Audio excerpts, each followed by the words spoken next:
자, 창세기 3장 1절에서 7절 다 같이 시작.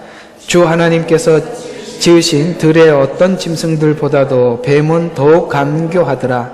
그가 여자에게 말하기를, 자로 하나님께서 말씀하시기를 너희는 동산의 모든 나무에서 나는 것을 먹지 말라 하시더냐 하니, 여자가 그 뱀에게 말하기를 우리가 나무 동산의 열매를 먹을 수 있으나 동산 가운데 있는 나무의 열매에 관해서는 하나님께서 말씀하시기를 너희는 그것을 먹지도 말고 만지지도 말라, 혹 죽을까 함이라 하셨느니라 하더라. 그 뱀이 여자에게 말하기를 너희가 반드시 죽지 아니하리라.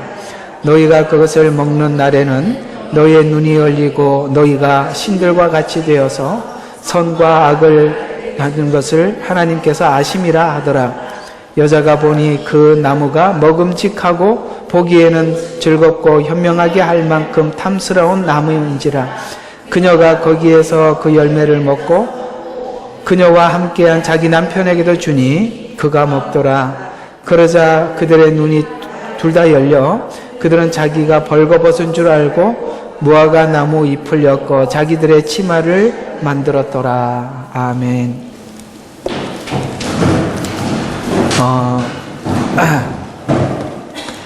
알 수 없고 이해할 수 없는 이야기만 창세기에 잔뜩 적어놔서 이걸 왜 먹었는지, 또 그래도 먹을 때 하나님이 또 아무 반응 없이 주었는지, 아주 황당한 것 중에 하나는 하와가 먹고 남편에게 주며 남편이 아주 맛있게 잘 먹었다는 것입니다. 그럴 때는 아니 이걸 먹었어? 하나님이 뭐라고 그랬어? 이렇게 하면서 하지 말았었어야 되는데 남편은 아주 아내가 주는 선악과를 맛있게 먹었답니다. 알 수 없는 이야기들이죠.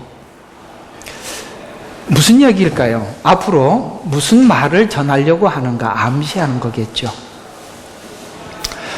먹고 난 뒤에 뭔가가 보이기 시작하죠. 눈이 밝아졌습니다. 벗은 것을 보게 되죠. 그래서 끝에 이런 말로 7절이 끝이 나죠. 그들의 눈이 둘 다 열려 그들은 자기들이 벗은 줄 알고, 무슨 뜻일까요? 그 앞에는 벗은 줄 몰랐다는 거죠. 부끄럽지 않았다는 거죠. 부끄러움이 시작되었다는 이야기입니다. 여러분, 죄에 대해서 부끄러움을 느낀다는 것은 부끄러웠기 때문에 무화과 나무 잎을 엮어서 자기들의 치마를 입을 마음이 생기는 거죠. 그러나 재료가 나뭇잎밖에 없었다는 게 한계입니다. 무슨 뜻일까요? 어차피 우리는 수치를 보게 되면 가려야 합니다. 그러나 가릴 재료가 우리에게는 빈약하지요.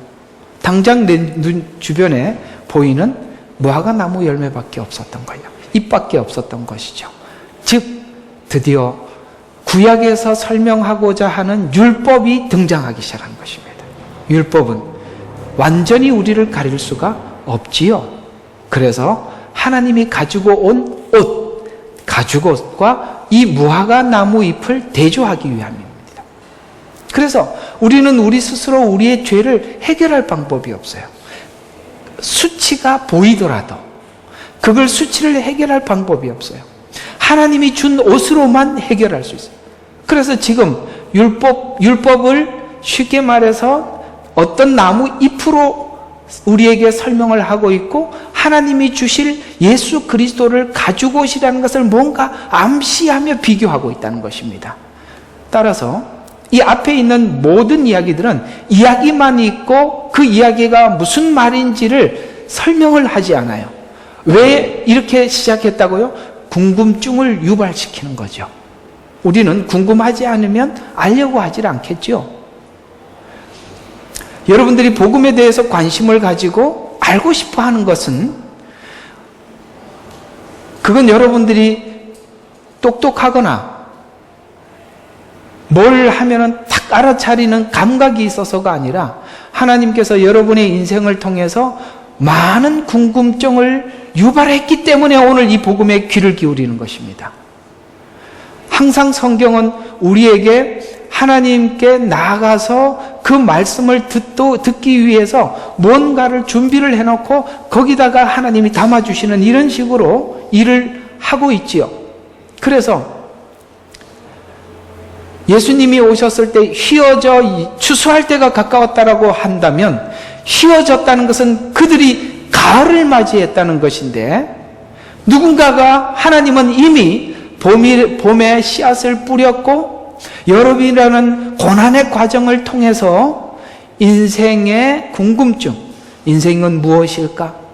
과연 하나님은 있는 것일까? 인간에게 죄는 무엇일까? 삶은 무엇일까? 죽음 이후에 사람은 죽고 끝나는 것일까? 이런 수많은 사람들로 하여금 궁금증을 유발하게 하시고, 드디어 성경이 찾아가 베드로가 사람들에게 외쳤을 때 그들의 죄를 발견하게 되고, 너희가 십자가에 못 박은 예수가 라고 했을 때, 아, 그걸 내가 십자가에 못 박았구나 라고 그들이 드디어 감지하기 시작하게 되고, 어찌하면 내가 구원을 받을 수 있습니까? 라고 질문했을 때 담대하게 외치죠. 너희가 예수 그리스도의 이름으로 예수 그리스도를 믿고 침례를 받으라, 그리하면 구원을 얻으리라 했을 때 많은 사람들이 자복하고 예수님 앞에 나와 구원을 받았던 것은 어느 날 갑자기 있었던 일이 아니라, 휘어져 추수할 때가 되었다는 것은 하나님께서 이미 그들에게 봄과 여름이라는 과정을 지내왔고, 지금 그 자리에 서서 그 진리의 복음을 듣도록 준비시켰다는 것입니다. 설교를 해보면 그게 느껴져요. 아, 휘어져 추수가 할 때가 된 사람이구나. 아직도 봄이 뭔지 여름이 뭔지도. 그래서 이 여름이라는 시간이 우리 인생에 아주 장렬한 햇빛이죠. 우리는 여름 하면은 피서철만 생각하는데, 호주 살면 그럴 수 있습니다. 그러나 곡식에겐 여름은 고통입니다. 비가 와야 하고 원치 않는 햇볕을 쬐어야 하는 것입니다. 성경에 보면 하나님께서는 우리의 신앙이 자라는 과정을 그렇게 설명하고 있습니다. 밤이라는 시간이 필요하고 낮이라는 시간이 필요하고, 그래서 이렇게 밤과 낮을 지나면서 우리가 익어가는 것이죠. 그런 시간들이 우리에게 필요한. 그래서 이 1장부터 11장은 성경의 미스테리예요. 다 모든 이야기가 무엇 때문에 이런 일인지, 그래서 사건만 기록하고 있어요. 그리고 다 미지로 남겨두어요. 그리고 12장에 가서 드디어 이것이 무엇인지 설명하기 시작합니다. 그 설명이 굉장히 길게 갑니다. 그런 차원에서 오늘 특히 이 3장 1절과 7절은 우리가 죄에 대한 이야기, 원죄에 대한 이야기, 이런 이야기를 할 때 꼭 이 자리로 돌아와서 풀어야만 하는, 아주 여기에는 많은 비밀들이 여기에 있죠. 그러나 우리는 오늘 이 창세기에서 보고 있는 바와 같이 복음적인 접근으로 오늘 아담의 타락과 예수님의 회복 사이에 어떤 일이 있었는가라는 이런 주제를 가지고 여러분들과 함께 이 방향으로 설명을 해 보도록 하겠습니다. 자, 오늘 여기 보면 인간의 타락이 소개되고 있죠.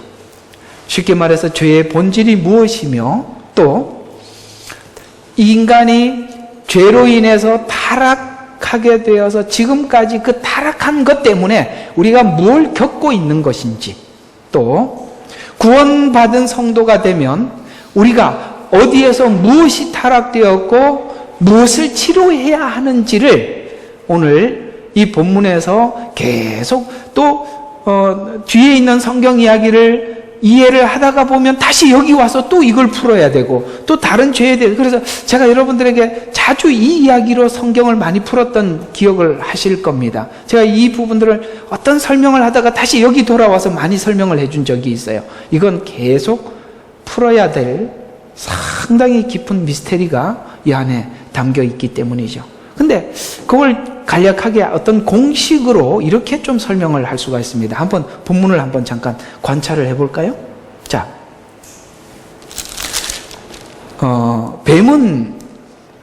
뱀이 와서 말을 하고, 뱀 자체가 나쁜 놈이 아니에요. 뱀을 마귀가, 사단이 사용한 것입니다. 그래서 간교하더라. 여러분, 사단의 특징이 뭐라고요? 간교입니다. 여기 이런 단어들 놓치면 안 됩니다. 그가 여자에게 말하기를 참으로 하나님께서 너희는 동산의 모든 나무에서 나는 것을 먹지 말라 하더냐 하니, 그러면은 하와가 뭐라고 대답을 해야 되죠? 원래 먹지 말라고 하더냐 하니 알면서 물었지요. 그러면 과감하게 당연히 먹지 말라고 했다고 하고 그 먹는 날에는 죽으리라고 하더라, 이렇게 죽으리라라고 하나님이 분명히 명령했다, 이렇게 말을 했죠. 앞에 그렇게 말을 했는데 하와는 대답을 이상하게 하죠. 2절을 봐요. 여자가 그 뱀에게 말하기를 우리가 동산나무의 열매는 먹을 수 있으나 동산 가운데 있는 나무 열매에 관해서는 하나님께서 말씀하시기를 너희는 그것을 먹지도 말고 만지지도 말라. 여러분, 만지지 말라는 말이 있었나요? 덧붙였죠. 자, 또 한번 봅시다. 혹 죽을까라 그랬습니까? 되게 우습죠. 예. 왜 이렇게 대답을 하죠? 먹을 마음이 있죠. 이렇게 대답을 하니까 요 간교한 사단이 뭐라고 대답해요? 아니야, 죽지 아니하리라. 죽을까 했더니 죽지 아니하리라. 반쯤 왔지요. 그런데 완전히 방향을 저쪽으로 바꿨죠. 항상 사단이 주는 대답은 반대입니다. 근데 그 답을 덥석 받아 먹어버리죠. 하와가. 왜요? 오늘 여기 포인트예요. 우리 문제를 보자는 거예요. 왜 받아 먹었죠? 우리 속에 욕심이 있는 거예요. 항상 문제는 뭐냐면은 죄와 욕심이 더해지면 그 간교한 미혹에 빠질 수밖에 없는 거예요. 바로 이 부분이 포인트입니다. 사단은 항상 우리를 하나님으로부터 분리시키려고 하는 작업을 항상 하고 있죠. 근데 분리돼 떨어져 나가버리는 사람들이 있어요. 누굴까요? 바로 이런 사람들입니다. 이거 먹으면 하나님 눈이 밝아서 하나님 같이 되리라 라고 했더니 마음의 사실은 이들에게는, 자 보세요. 사단도 타락한 천사지요. 타락한 천사예요. 그런데 왜 타락했죠? 하나님을 찬양했던 천사지요. 그 찬양을 하는 자에서 찬양을 받는 자로 이렇게 바꾸려고 하다 보니까 반항을 하고 찬양을 하는 천사가 아니라 찬양을 받는 자가 돼요. 경배를. 그러니까 항상 우리 마음속에 영적인 교만, 영적인 어떤 뭐죠? 이게 올 때 단어가 팍 안 떠오르죠? 영적인 어떤 사람들에게 인정받고, 자기 주의에 대해서 인정받고 싶어 하는 이런 욕구들이 그런 거예요. 그래서 우리가 인생을 살면서 사람들에게 늘 무시당하면서 살았던 사람들이 하나님 안에 들어와서 완전히 인정을 받지 못하면, 위로를 받고 인정을, 하나님 앞에서 완전히 인정을 받지 못하면 사람에게 인정받고 싶은 욕구가 항상 있어서 그게 문제를 일으키는 거예요. 여기 보세요. 그래서 그런 걸 부추기잖아요. 우리가 지금 어디에 목마른지 정확히 알고 치고 들어오지 않습니까? 그러나 내 약점을 알고 거기에 대해서 철저하게 방어를 하고 나면 사단이 들어올 틈이 없어지는 거예요. 그걸 알고 경계를 하셔야 되는데, 항상 내 신앙이 느슨해지면 무슨 문제가 생기느냐면 내 속에 경계했던 경계심이 풀어져 버리는 거예요. 그 틈을 정확히 사탄은 치고 들어오는 겁니다. 그래서 영육 간의 어떤 욕망들이 항상 미혹에 노출되어 있어요. 그것이 사단이 하는 작업 속에 들어가 보면 인간이 타락해 버리는 거예요. 구원받고 회복됐다는 것은 무엇을 의미하느냐면 이 욕망을 하나님 말씀에 맡기고 따라가는 거예요. 그럴 때 철저한 방어가 되는 것입니다. 이 부분이에요. 그래서 우리는 늘 말씀을 들어야 하고 말씀을 가지고 자기를 비춰야 하고 경계해야 합니다. 그래서 사단이요, 어떻게 할 수가 없는 사람이 하나님의 말씀에 순종하고 아무리 어려움을 줘도 감사하는 사람이에요. 여러분, 제일 무서운 이 단어 중에 제일 사단이 무서워하는 단어가 뭐냐면 감사예요. 불평하라고 계속 하는데 감사한다니, 이게 지금 어떻게 그걸 하겠어요? 방법이 없잖아요. 감사하는 것입니다. 어쨌거나 앞으로 그런 그 인간이 끊임없이 하와가 가졌던 그 욕망이 인간이 어떻게 타락되고 그 타락되어 가서 저 멀리 하나님 없이 혼자 살겠다고 마치 둘째 아들이 먼 나라로 가서 마음대로 살아가려고 하는 그를 기다리시고 그 나라 전체 기근이 들게 하셔서, 하나님은 전능하신 분이니까 들게 해서 그 비참한 나락에 떨어지게 하고 스스로 돌아오게 해서 그 받아주시고, 이런 과정이 성경 이야기다 라고 말씀하고 있는 거죠. 우리가 하나님의 은혜와 사랑과 그분이 우리를 이끄셨던 어떤 그 과정들을 알고 나면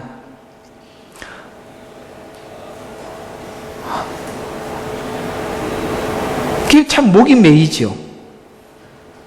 목이 안 메이면 목이 안 메일 수가 없죠. 참 목이 메이는 이야기들이죠. 자, 그래서 오늘 이제 계속 좀 보면은 이 타락한 내용을 아담의 범죄에서 보면 하나님을 잘 봐요. 전면적으로 대항했던 것이 아님을 볼 수 있어요. 무슨 뜻인지 알겠죠? 인간 자신의 마음에는 그렇게까지 할 마음은 없었어요. 아셨습니까? 인간이 원래 이렇게 악하지는 않았다. 왜? 하나님의 모양과 형상이 우리 속에 있기 때문에 이렇게까지는 악하지는 않은데, 우리 인간을 사단이 딱 들어오면서 사람이 이렇게 악해져 버리는 거예요. 이런 전쟁을 겪어봤던 군인들의 이야기를 보면 아무리 저놈들이 나쁜 놈들이다, 저놈들이 우리 가족을 죽이러 왔다, 저놈들은 죽여야 된다, 막 이렇게 교육을 받고 막상 사람을 앞에다 놓고 총을 쏘라고 하면 쏘지 못한답니다. 인간이 결정적인 상황에 와서는 그렇게 악하지 못해요. 그걸 할 수가 없어요. 그런데 무서운 건 뭐냐면, 사단이 모든 사람들에게, 여러분 이제 뭐 너무 복잡한 설명보다는 이런 게 좋겠네요. 여러분, 중국의 문화대혁명이라고 아시죠? 그때 많은 지식인들이나 종교인들이 그 당시에 많이 죽었죠. 또 특히 그 킬링필드? 그 어느 나라죠? 캄보디아, 킬링필드. 거기도 그런 사람, 또 그런 사례들이 중국 문화대혁명 때도 있었고, 캄보디아에도 킬링필드가 있었잖아요. 어떻게 사람들이 같은 가족을 그렇게 할 수가 있어요? 왜 그게 가능하냐면, 모든 사람들이 악에 대해서 동의하고 나면 내가 치르는 악은 악이 아니라고 생각한대요. 개인의 마음의 양심에는 그게 안 되는데, 허락이 안 되는데, 모두가 동의해버리고 나면 사람이 획돌아 버리는 거예요. 왜 하나님이 더 이상 기다려질 수 없는 시기가 오느냐면, 모든 사람들이 악에 대해서 서로 동의를 해버리고 나면 이제는 기다려도 소용이 없어요. 이해가 가요? 무서운 겁니다. 모두가 그러더라. 그러므로 내가 그러는 것은 죄가 아니다. 앞으로 뒤에 라멕이라는 사람이 등장을 합니다. 가인을 위해서는 7배를 했다면 나에게는 70배라는 거예요. 이게 무슨 말이냐? 얼마나 악해졌냐면, 그 악에 대해서, 자기 악을, 사람을 죽인 것에 대해서 정당화하는 거예요. 이러고 나면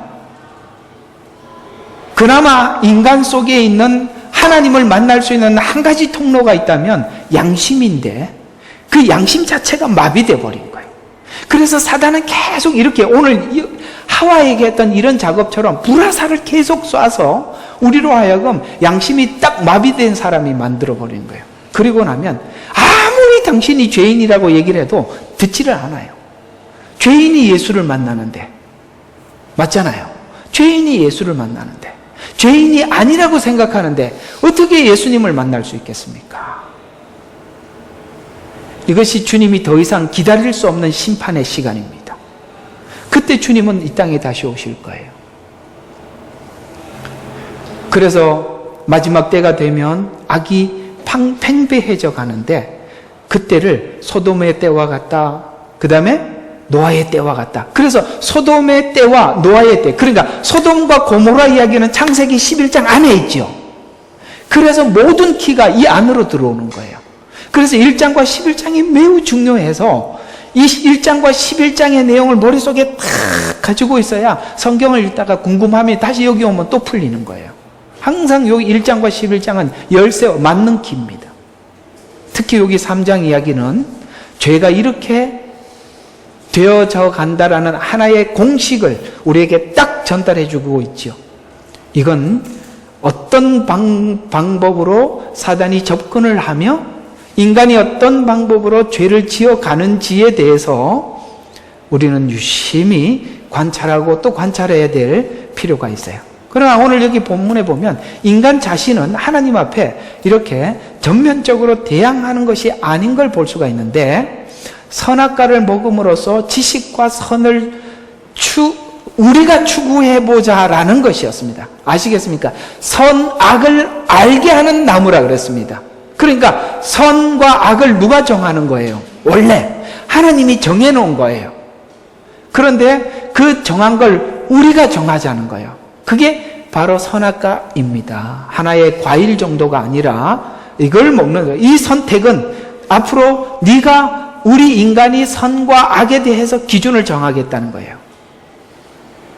그런데 선과 악을 사람이 정하기 시작하자 그 뒤편부터 나오는 사람들이 가인, 라멕 이런 사람들을 하나님께서 대표로 설명을 하면서 인간이 선과 악을 정하자 인간이 이렇게 되더라 라고 이제 설명하기 위해서 바로 오늘 이 본문을 그렇게 우리에게 설명해 들어가고 있어요.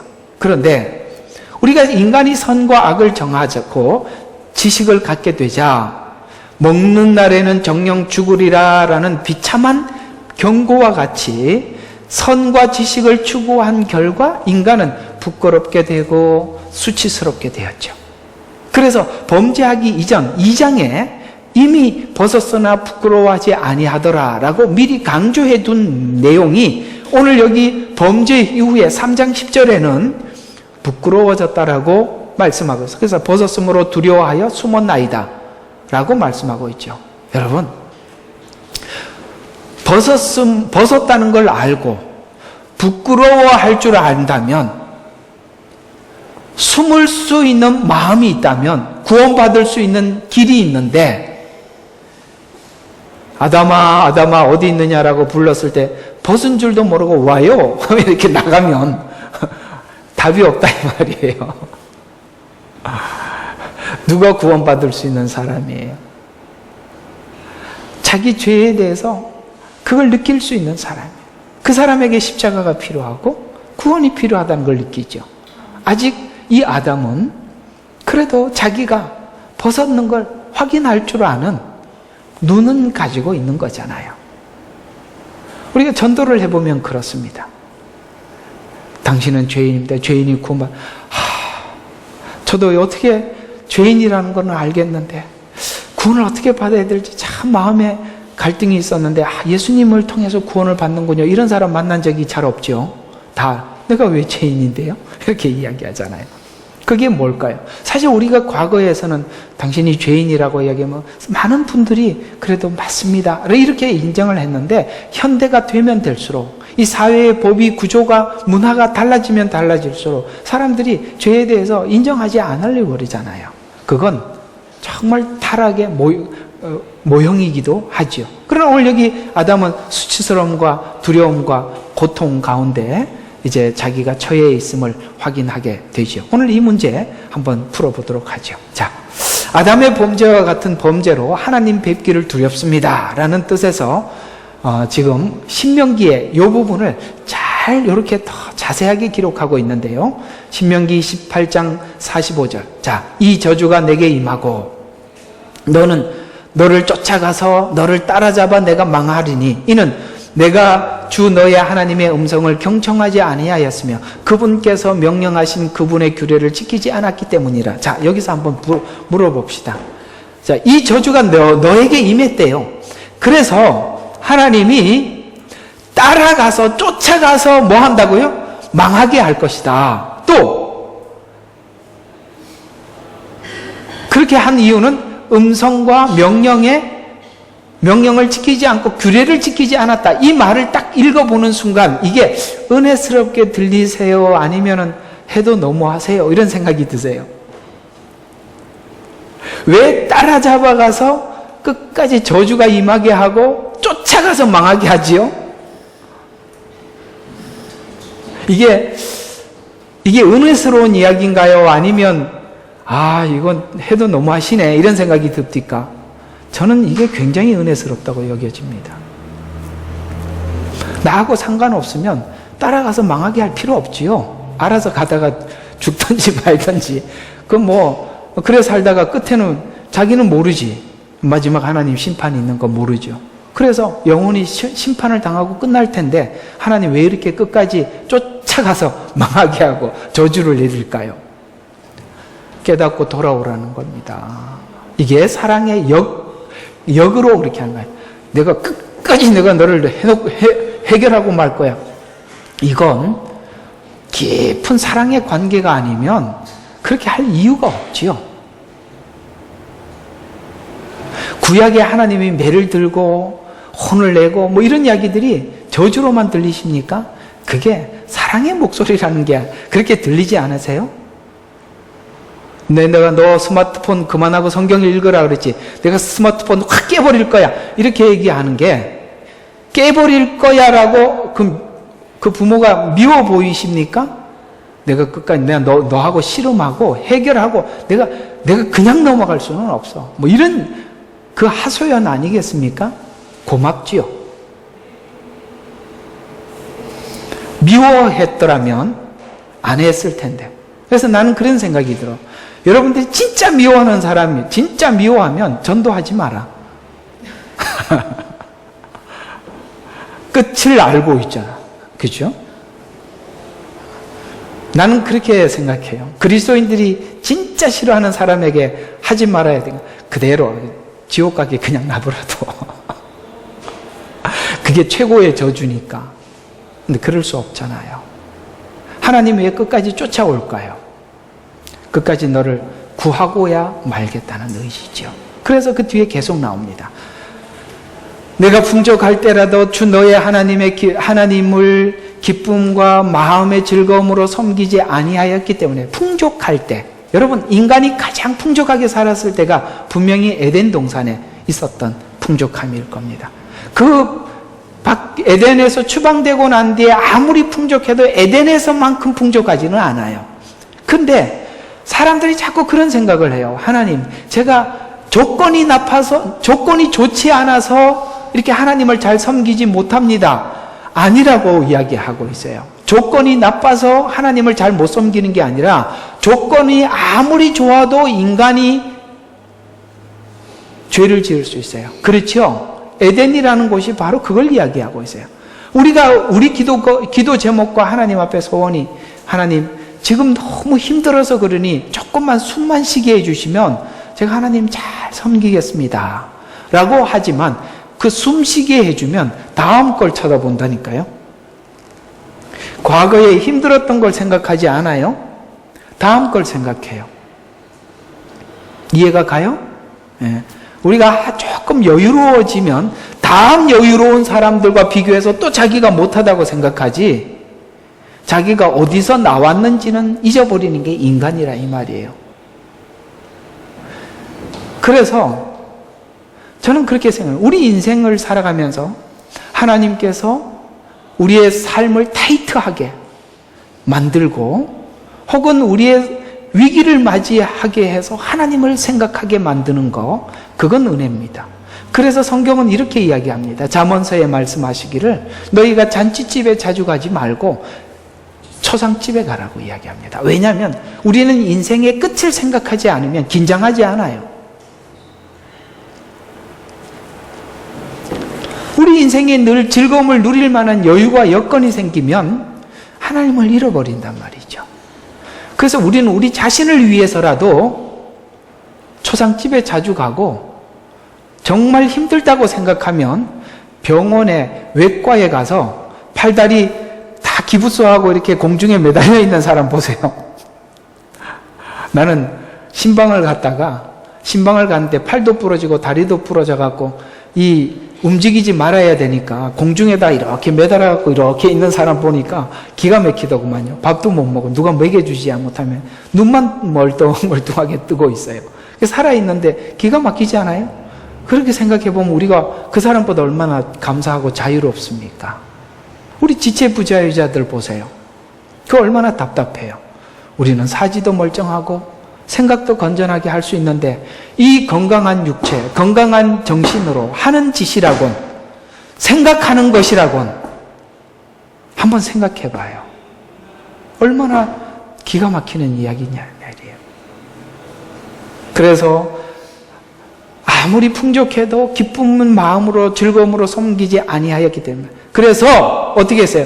굶주리고 목마르고 벌거벗고. 이 신명기의 말씀이 여기 지금 아담이 느꼈던 거하고 똑같이 그 단어들을 여기 그대로 도입해서 기록하고 있어요. 굶주림, 목마름, 벌거벗음, 모든 것이 궁핍할 때 주께서 너를 대적하여 보내시는 원수들을 내가 섬길 것이요 그는 내 목에 철굴레를 씌우리니 그가 너를 진멸할 때까지 하리라. 굶주리고 목마르고 벌거벗고 궁핍해서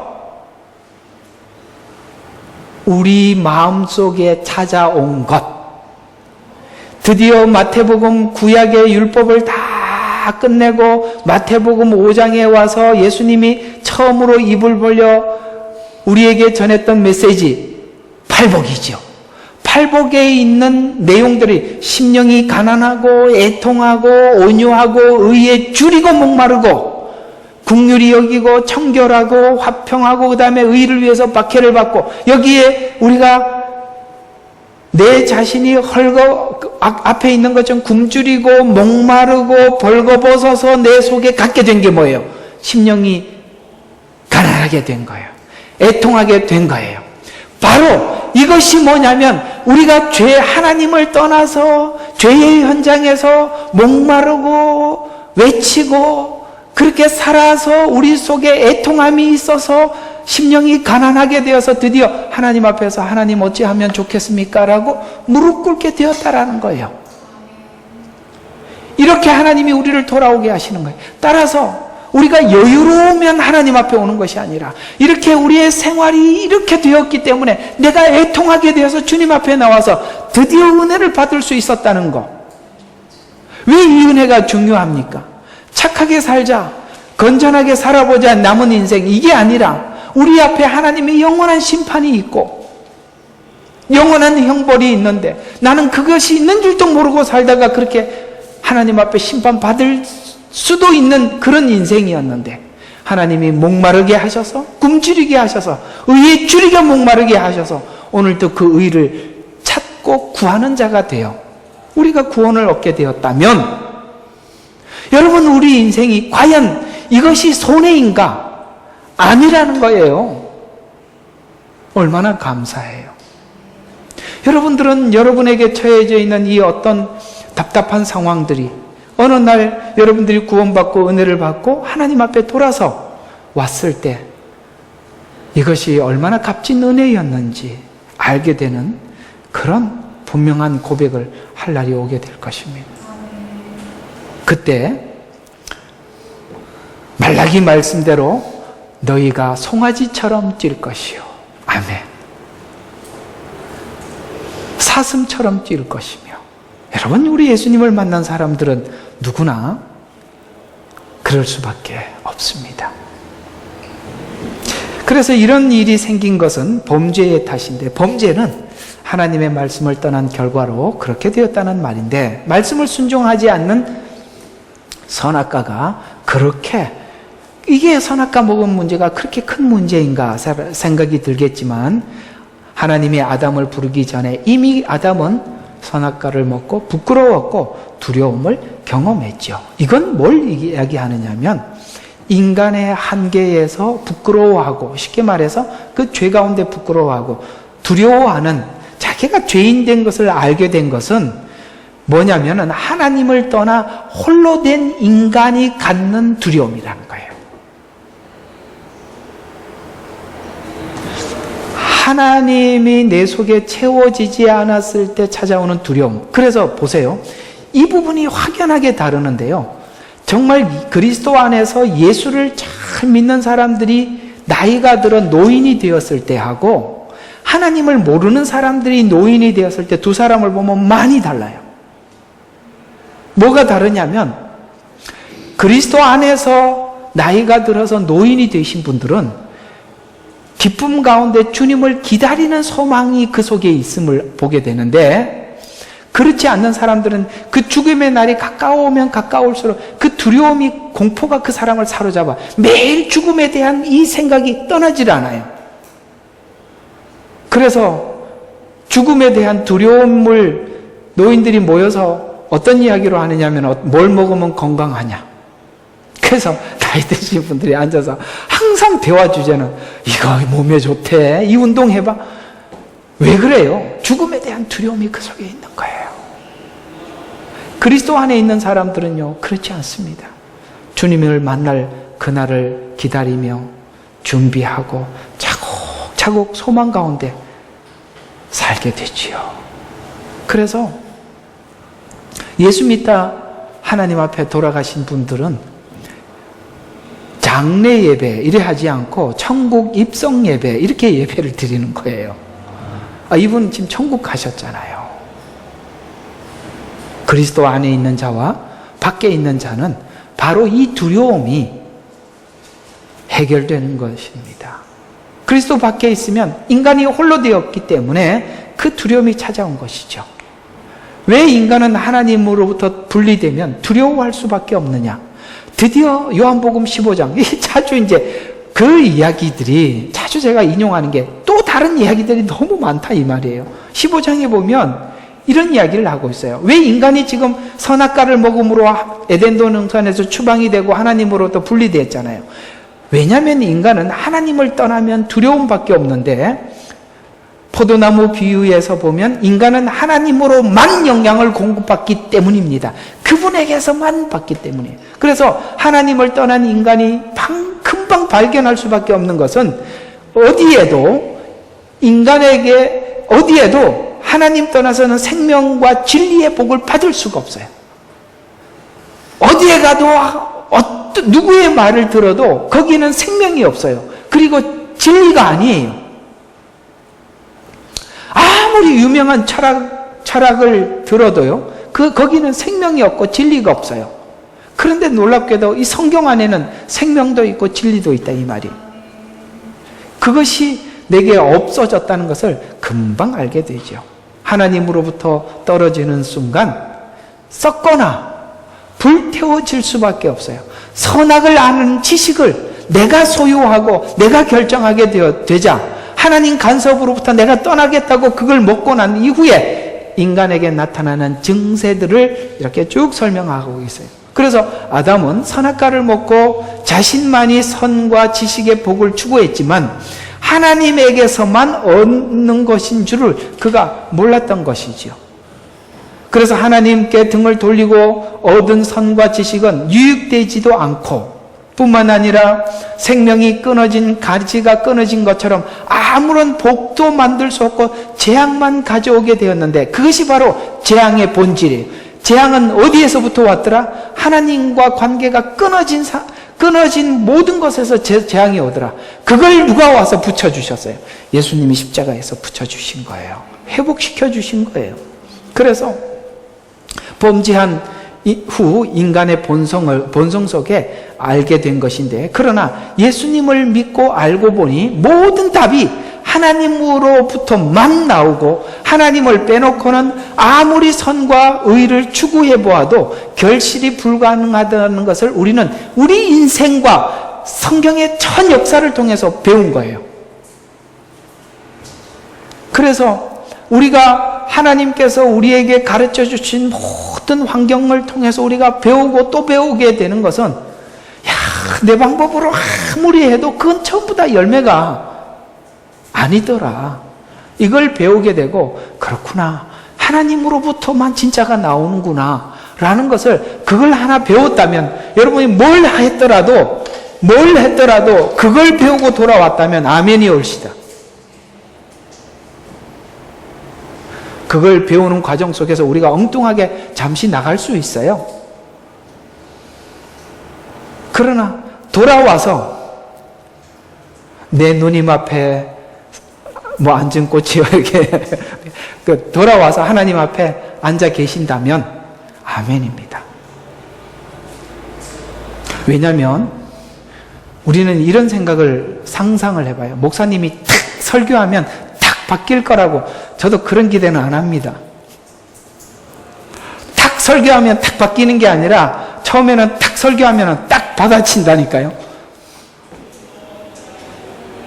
근데 언젠가는 하나님이 꺾어 놓으시리라고 믿고 저도 전하는 겁니다. 우리 인간은 그렇게 꺾여가는 거예요. 그러나 듣는 건 매우 중요해요. 왜 중요하냐면 이게 정도구나. 이거는 알고 있어야 돌아와서도 내가 이거구나 하고 알게 되죠. 그래서 복음을 듣는 것과 안 듣는 것의 차이는 완전히 여기서 달라지는 거예요. 인간이 듣는다고 바뀌어지는 건 아니에요. 그러나 우리가 어떤 부분에 대해서는 아멘하고 바뀌어지지만 내가 고집스럽게 붙잡고 있는 것은 고집스러운 만큼 고통스럽게 놔야 합니다.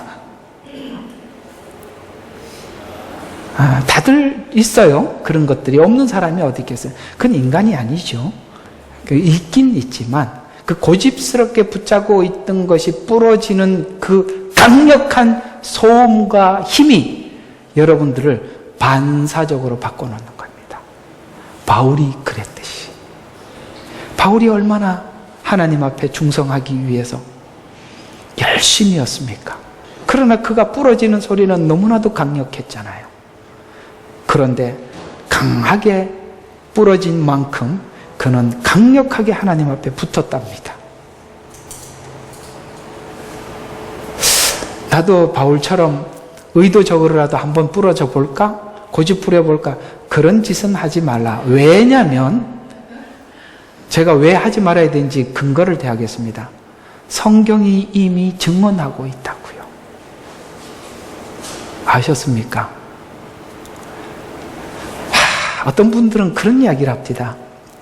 저는 제 신앙의 목표가 성경에 나타난 인물들이 경험했던 걸 다 경험해요. 나는 그 사람 보면 너무 불쌍해요. 뭘 경험을 해? 가만 생각해보니까 참 바보 같은 사람 같아요. 왜 경험을 해? 이렇다면 이렇다고 그러면은 그런 줄 알고 바꾸면 되지. 꼭 이런 애들이 있어요. 꼭 맞고 다 느껴야 바뀌는 놈이 있고, 형이 이것 때문에 오늘 혼났대 그러면 둘째가 미리 딱 바꾸죠. 그거 하면은 아빠한테 혼나는구나 하면서 둘째는 빨리 바꾸잖아요. 성경은 그러라고 준 거거든요. 얘야, 다윗이 이랬지? 그래서 하나님 앞에 이런 적이 있어. 너도 그럴래? 이렇게 물어보는 거예요. 아니요 이렇게 해야지. 저도 한번 해보고 싶은데 이런 미련한 인간이 어디 있냐 이 말이에요. 에? 성경이 있다는 게 뭐예요? 하나님이 그런 걸 미리 우리에게 예측하고 그러지 말라고 이야기하는 거지 않습니까? 왜 자꾸 옆으로 가면 안 되는데. 자, 정도로 계속 가봅시다. 그래서 하나님 없이 인간이 선악과를 먹고 지식을 추구했더니 이런 일들이 일어나더래요.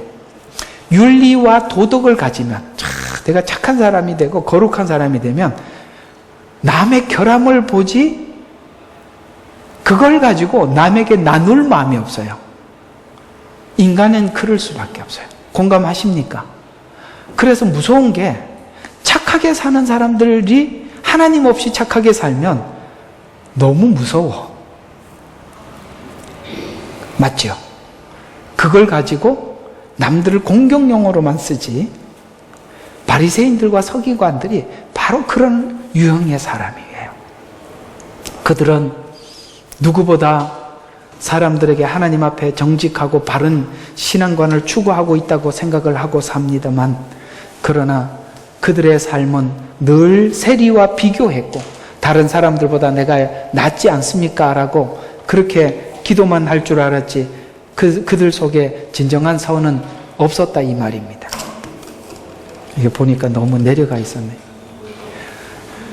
그런 자신이 부끄러움을 가지게 되고, 또 하나님으로부터 분리된 우리가 본성상 이런 문제들이 있다는 걸 알아도 행하지 못하는 자라는 것을 우리가 알아야 되는 것인데, 선악과를 먹은 후 인간의 인류는 계속 이렇게 썩어갔어요. 그래서 우리 로마서 1장 28절과 32절에 보니까 이런 하나님을 마음에 두기 싫어해서 하나님이 그냥 내버려 두었더니 이런 것들이 생기더라는 거예요. 불의, 음행, 사악, 탐욕, 악의, 시기, 살인, 분쟁, 악독, 이런 것들이 생긴다는 것은 선악을 인간이 가지게 되자 더 거룩한 도덕성을 추구하는 것이 아니라 도덕성을 가져도 불의하더라, 음행하더라, 사악하더라, 탐욕이 있더라. 아시겠습니까? 아무리 선을 배워도 이것하고 섞여서 나가더라 이 말이에요. 이것이 상실한 마음대로 내버려 두었기 때문이라는 거예요. 그래서 인간이 옳은 결실을 맺더라도 인간이 맺은 선으로 타인을 공격하는 데 쓸 뿐인데, 그럼 옳은 결실을 맺어야 하는데 알면서 그걸 알아도 더 멀리 가더라. 그럼 이런 인간이 도저히 해결할 수 없는 인간의 그 본성, 이걸 해결할 방법이 있는가? 성경은 있다라고 말씀하고 있는데, 그리스도를 영접한 성도는 첫 창조에서 부끄럽지 않았던 것처럼 회복을 가지고 약속을 받고 있는데, 이 부분을 이렇게 설명하고 있는데, 에베소서 5장, 우리 저번 주 이야기가 또 여기서 이렇게 접목이 되는 것입니다. 그래서 부부의 하나됨을 그리스도와 교회의 하나로 연결을 시켜서 설명을 하고 있는데, 아담과 하와는 둘밖에 없는데 서로에게 부끄러운 관계가 되었어요. 여러분, 여기 보면은 성경에 두 인물이 등장하잖아요. 그런데 부끄러운 관계가 되었다는 것은, 왜냐하면 상실한 마음대로 인간이 내어버려 두었더니 그 둘 관계 속에서도, 조금 전에는 하나님께서 하와를 데리고 왔을 때 얼마나 좋았어요. 뼈 중에 뼈요, 살 중에 살입니다 하고 막 좋아서 어쩔 줄 몰랐더니 죄 짓고 나니까 서로 되게 어색해져 버렸어요. 왜 그렇게 어색해졌냐면은 어떤 문제 앞에 내가 책임 있는 사람이고 내게 문제 있다고 인정하고 싶지 않은 거예요. 이게 바로 인간이 상실했다는 증거예요. 아시겠습니까? 우리 마음에 설교를 들으면서도 오늘 목사님이 누구 보고 하는 소리구나, 쌤통이다, 오늘 집에서 당신이 그랬지, 오늘 목사님이 정확하게 들추어내서 이야기한다, 오늘 옆에서 잘 듣고 있나, 이렇게 이런 못된 나보고 하는 이야기잖아요. 이게 항상 그런 메시지를 들으면서 이거는 누구 보고 하는 소리, 이렇게 하면 이게 상실한 마음이에요. 이게 바로 아담과 하와가 가진 부끄러운 마음이라 이 말이에요. 먹었을 때 아담아, 내가 먹지 말라는 선악과를 왜 먹었느냐라고 했을 때, 하나님 정말 잘못했습니다. 내 속에 하나님같이 되고 싶은 욕망이 있었는데 사단이 와서 속였는데 내가 아차 속았나면 용서해 주십시오, 이렇게 나갔었어야 되는데, 이렇게 얘기를 해요. 하와가 그랬는데 이렇게 말하지도 않고 거기다가 누구까지 붙여서 당신이 하와를 줬잖아요. 그래서 당신이 준 하와래요. 여기다 둘 다 싸잡았어요. 하와도 묻고 하나님도 묻고, 이건 내 잘못 아니라는 것이. 저 사람 문제고, 저 사람을 창조한 하나님 문제라고 이야기하는 거예요. 하와에게 물었어요.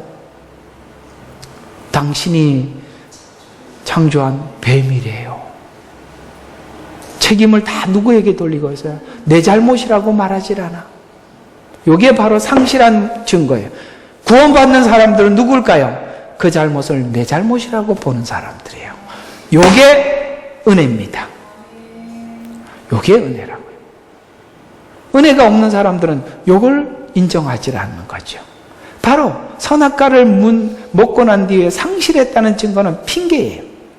그러나 그리스도 안에서 회복의 원리가 부부의 하나됨, 곧 그리스도의 연합과 같은 것인데, 하나님은 스스로 해결할 수 없는 인간의 한계를 그리스도와 하나로 묶어서 성도가 그리스도로 충만해, 그 충만으로 그리스도를 충만하도록 하겠다는데, 아담이 하와에게 고백할 때 너는 뼈 중에 뼈요 살 중에 살이라는 말은 내 영광의 핵심이 당신이다라는 이야기예요. 무슨 말일까요?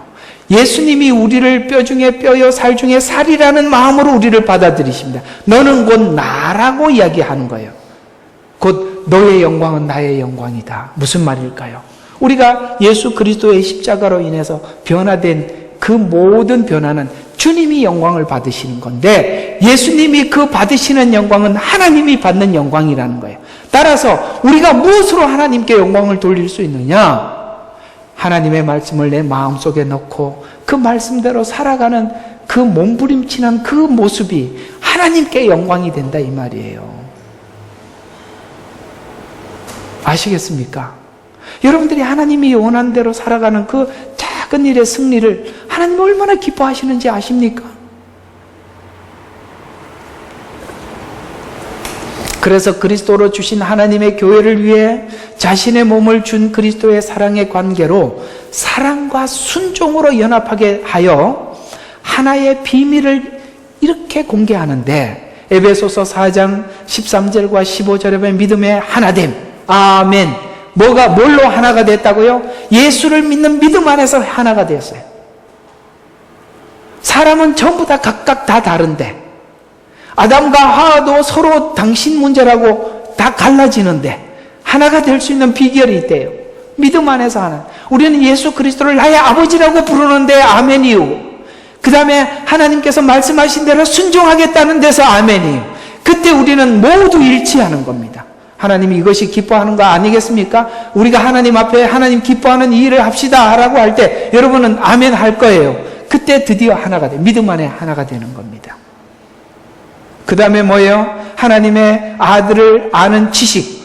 자, 드디어 선악을 알게 하는 지식의 열매를 먹었는데, 그 지식의 열매가 그리스도 안에서 하나님 말씀 안에서 다시 새로운 지식으로 성경 말씀을 받아들이게 되므로, 이제는 지식이 그 선악과가 가지고 있는 지식이 아닌, 내가 만든 지식이 아닌 하나님이 말씀하신 그 말씀 안에서 우리가 지식이 되어서 이제는 그 지식이 회복됐다, 이 말이에요.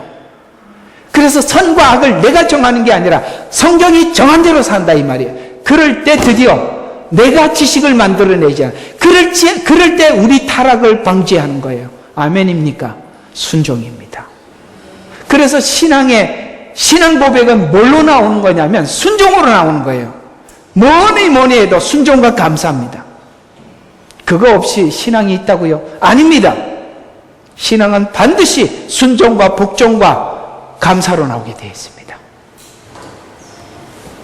그래서 믿음에서 하나 되고 지식의 하나 됨으로 도달하게 하고 온전한 사람이 되어 그리스도의 충만하신 장성한 분량에 이르게 하려 하심이라. 그리하여 우리가 이제부터는 더 이상 봐요, 어린아이가 아니요 사람들의 속임수와 교활한 술책. 누가 어떻게, 오늘 여기 보니까 교활한 술책을 가지고 뱀이라는 대상을 통해서, 왜 뱀을 사용했냐면 이 사단은 영체이기 때문에 직접 대화할 수가 없어요. 그래서 뱀이라는 하나의 사물을 동원해서 하는 거예요. 그래서 우리 주변에 많은 일들이 사단이 꾸민 술책들이 있는데 우리가 그걸 분별하게 됐다. 여기 보니까 분별하지 못했어요. 하와가. 맞지요? 왜 분별하지 못했을까요? 내 속에 욕심이 있는 한 분별이 안 되는 거예요. 내 속에 욕심이 있는 한. 그러나 이제는 말씀이라는 것이 있습니다. 하나님이 주신 말씀의 지식을 분별할 수 있어요. 그래서 이게 교묘하게 꾸며낸 건지 그런 걸 우리가 분별해서 요거 아니네? 그걸 분별하세요. 영적으로 우리가 모든 것에 대해서 느슨하고 방비하지 않으면 이런 것들을 분별하지 못해요. 수많은 공격을 오랜 시간 방어하지 않고 내버려두고 방치해두면 정말 멀리 가는 겁니다. 우리가 한 번쯤 실수는 할 수는 있지만 방치하지 마세요. 아멘 좀 해봐요. 방치하면 안 돼요. 시간이 오래 가면 갈수록 그것이 굳어지는 거예요.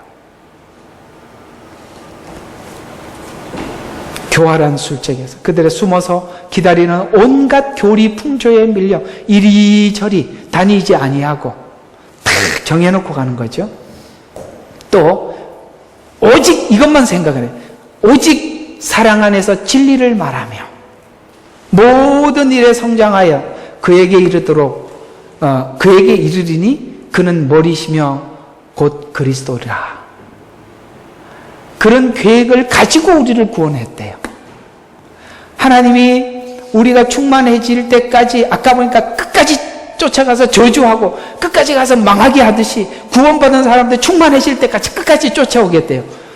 그래서 예수 믿는 게 이제 뭐 그냥 이제 뭐 그런 겁니다. 아시겠습니까? 하나님이 끝까지 쫓아오겠대요. 어떻게 하시겠어요? 그냥 평생 하나님 때릴 때 이렇게 하면서 이렇게 그냥 평생 보내실래요? 이게 무슨 자세인지 아시겠죠? 예. 권투 선수들 막 상대가 때리면 그냥 포기하고 맞잖아요. 나는 그래도 이거 하고 싶어요. 하지 마세요. 이러면서 할 거예요. 아니면은 따라갈 거예요. 그건 여러분의 선택이에요. 여러분의 선택이에요. 이 완성은 처음 창조 때부터 허락한 것인데 이 관계는 오직 사랑 안에 순종한 연합으로 이루어진 해결책은 진리 안에 지식 안에 진리와 자유가 아니라 하나님을 순종하고 사랑하는 것입니다. 아시겠습니까? 지식, 그러니까 아는 것으로 자유를 누리는 게 아니에요. 순종은 몸으로 사는 겁니다. 그래서 진정한 자유를 누리는 것입니다. 인류에게 필요한 것은 지식이 아니라 거룩이죠. 지음받은 인간이 하나님께 경배를 드리는 것인데 하나님을 향한 경외감. 그 경외심은 사랑에서 나오고 경외심이 순종과 복종으로 그때 창조적 회복을 갖게 되는데 성경은 우리에게 그리스도와 함께 가라고 말씀하십니다. 불신자는 상실함과 더러운 마음으로 주변을 오염하고 대립을 확대시키지만 성도는 그리스도와 함께 감으로써 화목하고 화해를 위해서 섬김과 희생과 양보와 기다림을 통해서 우리는 연합하게 돼요. 여러분 이게 필요해요. 상대를 향해서 뭐 해라고요? 희생하고 양보하고 기다릴 때 연합이 이루어지는 거예요. 합심하여 기도하는 것은 신앙이 아니면 불가능하기 때문이죠. 그러므로 하나님 안에서 나온 지식, 경외감으로 사랑과 연합으로 가야지 이 연합하는 과정에서 다시 인간적인 방법으로 연합을 하기 시작하면 그 연합은 깨질 수밖에 없어요. 그래서 사람들이 어느 정도 교회 다니다 은혜를 받기 시작하면 자꾸 교회가 인간적인 방법으로 연합을 프로그램화 시켜버립니다. 그럼 원점으로 돌아가요. 저는 여러분들의 어떤 문제에 대해서 직접 야단치지 않는 이유가 있습니다. 제가 몰라서 야단 안 치는 게 아니에요. 그렇게 야단을 치고 나면 사람이 하나님의 눈치를 보지 않고 사람 눈치를 봐요. 이 깊은 마음을 알아주려는 모르겠어요. 난 좀 그거 좀 알아줬으면 좋겠어. 내가 속이 다 썩어서 하는 소리예요. 진짜 막 눈물 나요. 아셔야죠. 맹해서 그런 게 아니에요. 몰라서 그러는 게 아니라고요. 그러나 그렇게 시작하면 여러분들이 하나님 앞에 자신을 비추는 게 아니라 목사님이 그래 생각하니까 하지 말아야지 이러면 난 여러분들을 양육하는 게 저에게 두려운 사람을 만드는 거예요. 그럼 무슨 소용이 있어요?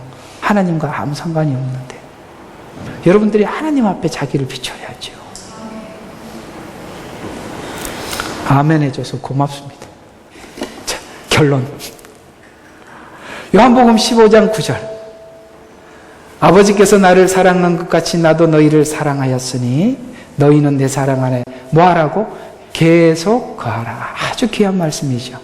나의 계명은 이것이니 내가 너희를 사랑한 것 같이 너희도 사랑해라. 그러니까 하나님이 우리를 사랑한 걸 배우는 게 더 우선이죠.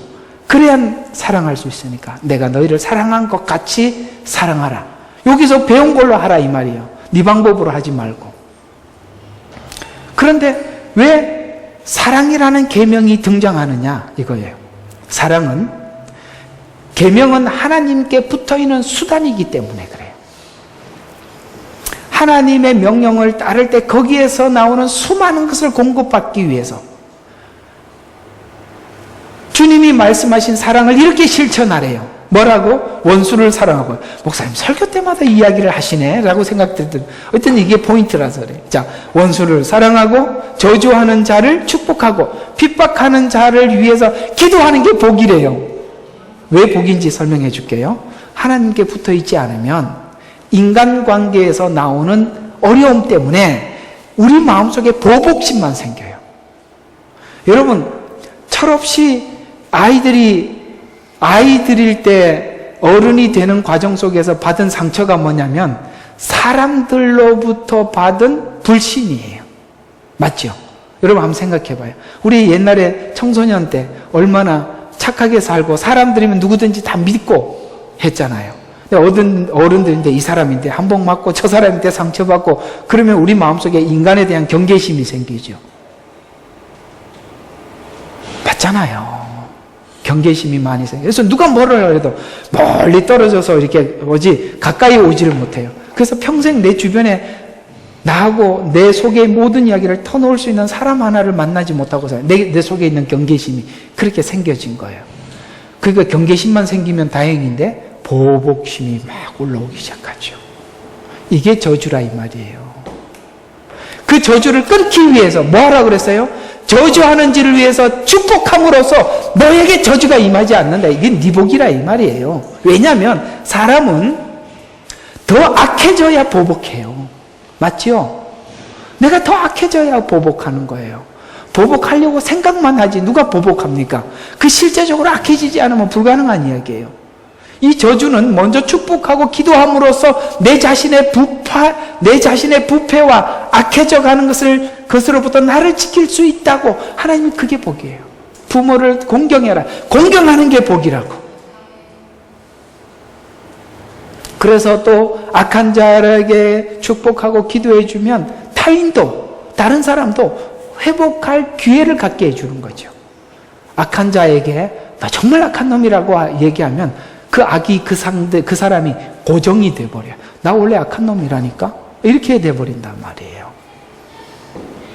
그러므로 주님이 이렇게 살아라 라고 말씀하신 것이 얼마나 우리를 위한 것이고 우리의 복인지 아시고 또 이렇게 무거운 짐을 지고 가는구나 라고 생각하지 마시고 하나님은 우리에게 유익되게 해주신다라고 믿으시고 여러분 그렇게 또 한 주간 은혜 가운데 사시기를 예수 그리스도의 이름으로 축원합니다. 기도하겠습니다.